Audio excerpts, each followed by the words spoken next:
আমাদের যেটা বড় সমস্যা, আমাদের যেহেতু আমরা বর্ডার অধ্যুষিত এরিয়া, তো তার জন্য আমরা ডিফেন্স স্টাডি একটি সাবজেক্ট যাতে আমাদের সোনামুড়া কবি নজরুল মহাবিদ্যালয়ে চালু করা হয়, তার জন্য আমরা প্রিন্সিপালের নিকট একটি ডেপুটেশন দিয়েছি প্রতিনিধিমূলক, সেটা যাতে আমাদের অতি সত্বর যাতে এই সাবজেক্টটি চালু করা হয়। এই সাবজেক্টটি চালু করলে আমাদের, যেহেতু আমরা বর্ডার অধ্যুষিত এরিয়া, স্টুডেন্টরা যুদ্ধকালীন পরিস্থিতিতে কীভাবে নিজে সেফটি নেবে এবং পাশাপাশি গ্রামের সবাইকে কীভাবে সেফটি দেবে, তার জন্য আমাদের এই ডেপুটেশন।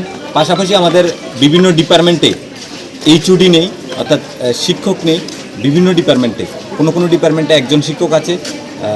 তো তার জন্য আমরা অতি সত্বর যাতে প্রত্যেকটা ডিপার্টমেন্টে এইচওডি যাতে থাকে তার দেওয়া হয়, তার জন্য আমাদের প্রিন্সিপালের কাছে ডেপুটেশন।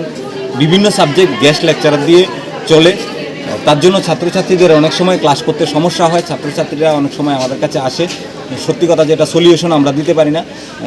এটা দীর্ঘদিনের দাবি।